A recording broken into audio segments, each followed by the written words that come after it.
On September 11, 2001, a single day kicked off a conflict that would stretch across 2 entire decades, changing the world and millions of lives forever. So today, we're going to break down the story of 9/11 and the long, complicated war that it sparked. Let's get right into it. You know, at its core, this whole story is about a conflict that sounds almost impossible. On one side, you have the United States, the lone global superpower after the Cold War. And on the other, just one man, Osama bin Laden. So, how did this whole thing even start, and where did it all lead? To really understand the last 20 years, we have to go right back to the beginning, to what happened, minute by minute, on that Tuesday morning in September 2001. The attack was just brutally efficient. Think about it. In less than 2 hours, 4 huge passenger jets were turned into weapons. It all started at 8:46 a.m. in New York, and by 10:03, the entire nation was reeling, in a state of total shock. The speed of it all was just staggering.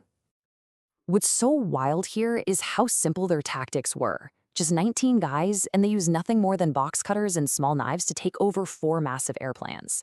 And in this really bizarre moment, one of the pilots, Mohammed Atta, accidentally hit the wrong button and broadcast his threats to air traffic control instead of to the passengers. But this also brings us to the incredible heroism of that day. On Flight 93, people on board found out what was happening from phone calls, and they fought back, forcing the plane down and stopping it from hitting its target in Washington, D.C. The fallout wasn't just physical. The attacks sent a massive shockwave through the world economy. The stock market tanked, and the initial damage was estimated at a jaw-dropping $1.4 trillion.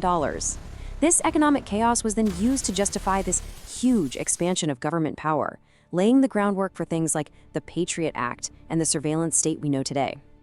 The attacks themselves were over, but a whole new chapter was just beginning: America's response.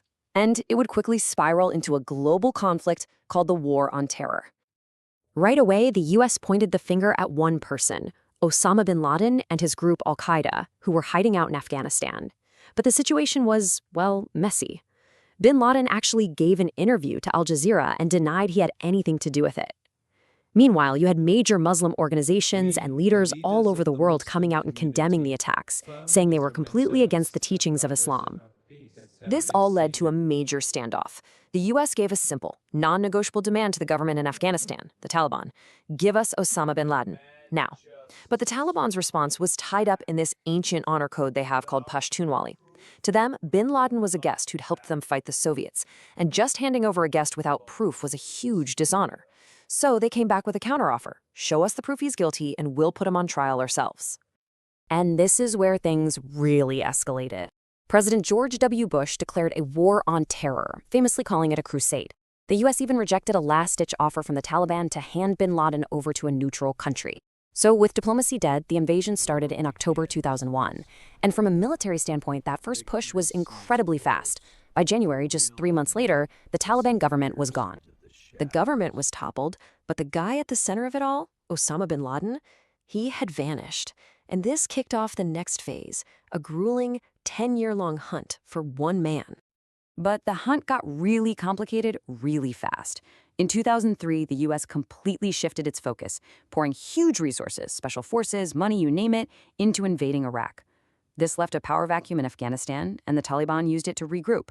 A year later, bin Laden finally pops back up in a video, taking full credit for 9/11. The war just kept dragging on, and by 2009, President Obama had to send in a surge of over 100,000 troops to fight a Taliban that was stronger than ever. Then, finally, in 2011, a breakthrough. U.S. intelligence tracked bin Laden to a compound, not in Afghanistan, but deep inside Pakistan. So what happened next? Well, it depends on who you ask. There are 2 very different stories. The official story from the U.S. is that a team of Navy SEALs conducted a top-secret solo raid. They flew in from Afghanistan, completely undetected, killed bin Laden in a 40-minute gun battle, and got out, all without telling the Pakistani government a thing. But then there's this other version, reported by the famous investigative journalist Seymour Hersh. His story is totally different. He says a Pakistani colonel was the informant who gave up bin Laden for the $25 million reward. And in this version, Pakistan's intelligence services knew about the raid and may have even helped. It also claims the CIA used a local doctor to run a fake vaccination program just to get DNA from kids in the compound to prove bin Laden was there. So bin Laden is finally gone. The whole original reason for the war is off the table. But the conflict, man, it was far from over. This next part is all about why the war kept going for another decade, sealing Afghanistan's tragic nickname. And this is the million-dollar question, right? The guy responsible for 9/11 was dead. The original mission was, for all intents and purposes, complete. So why in the world did American troops stay in Afghanistan for another 10 years? Well, the goals changed. It stopped being about revenge and started being about long-term strategy. A big one was geopolitical, keeping a U.S. military base in a region right next door to a rising China. Another was money. It turns out Afghanistan is sitting on about $1 trillion worth of rare minerals, especially lithium. But here's the problem. While the U.S. was focused on these huge strategic goals, the Taliban was fighting a totally different war on the ground, winning over people in rural areas. And because of that disconnect, their influence just kept growing and growing, right under the nose of the U.S. military. And that brings us to the endgame. After 20 long years, the U.S. finally pulled its troops out in 2021, and the Afghan government and military that the U.S. spent 2 decades training and funding, it collapsed in days. The Taliban literally just walked back into the capital city of Kabul without firing a shot. It was the final chapter that proved why they call Afghanistan the graveyard of empires. 20 years of fighting left behind an absolutely massive trail of loss. So in this final section, we're just going to look at the cold, hard numbers, the true human and financial cost of the war on terror. The war started with this number, nearly 3,000 lives lost on September 11th, a truly devastating tragedy that launched a global response. But that response, it came with its own staggering cost. This is the estimated number of people killed in the wars that followed 9/11, in Afghanistan, Iraq, and other places. An estimated 4.6 million people. That number it's almost too big to even wrap your head around.